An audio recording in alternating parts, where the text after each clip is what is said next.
Doctor గారు, నా పేరు రాజ్యలక్ష్మి. మా బాబు వయసు 3 సంవత్సరాలు. 2 రోజుల నుంచి ఎడమ కాలుతో కుంటుతున్నాడు. నొప్పిగా ఉందా అంటే లేదు అని చెప్తున్నాడు.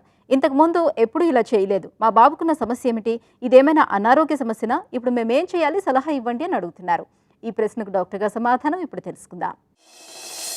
ముందు లేదు 2 సంవత్సరాల నుంచి నడవటం మొదలు పెడతారు. పూర్తిగా 3వ సంవత్సరానికి మంచి నడకే వస్తుంది కాబట్టి కొత్తగా కుంటుతున్నాడు అంటే మోస్ట్ ఆఫ్ ది పిల్లలకి సమస్య ఏదో దెబ్బ తగలడం ఏదో జరుగుతూ ఉంటుందండి. చాలామందికి అది తెలియకుండా నడిచేటప్పుడు కానీ ఏదన్నా గడప కొట్టుకోవడం లేదా రాళ్ళ మీద పడటం, తడిమి చూస్తే ఎక్కడ నొప్పి ఉందా అనేది తెలుసుకోవాల్సి వస్తుంది. చాలామంది పిల్లలు వాళ్ళని నొప్పి అనేది ఎక్స్ప్రెస్ చేయలేరు, ఎక్కడ ఇబ్బంది వచ్చింది అన్నది చెప్పలేరు.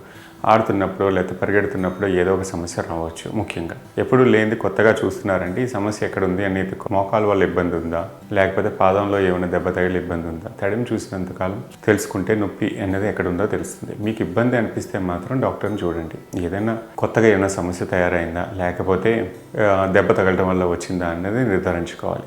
నొప్పి లేకుండా కుంటున్నాడు అంటే చాలా వరకు ఆలోచించాల్సి వస్తుందండి. దాన్ని వెంటనే చూపించుకొని అవసరమైతే ఏదైనా లక్షణం కనిపిస్తే వాపు లాంటిది కానీ ఏమి కానీ ఎక్స్రే కానీ లేకపోతే స్కాన్ కానీ తీయించాల్సిన అవసరం కూడా ఉంటుంది. పిల్లల్లో నెగ్లెక్ట్ చేయడానికి కూడా లేదు, ఎందుకంటే వాళ్ళు బాధని ఖచ్చితంగా చెప్పలేరు. ఏంటి ఇబ్బంది అన్నది, సమస్య ఎలా ఉన్నది అన్నది కూడా వాళ్ళు ఎక్స్ప్రెస్ చేయలేరు. కాబట్టి వైద్యుని సలహా వెంటనే తీసుకోవడం మంచిదండి. కొన్ని అయితే చిన్నవి అనిపిస్తాయి, కొన్ని అయితే తెలియకుండా పెరిగే అవకాశాలు కూడా ఉంటాయి. ఇది ఏ సమస్య అన్నది కూడా ఖచ్చితంగా చెప్పలేము. సో ఒకసారి చూపించుకొని నిర్ధారించుకోవడం మంచిదండి.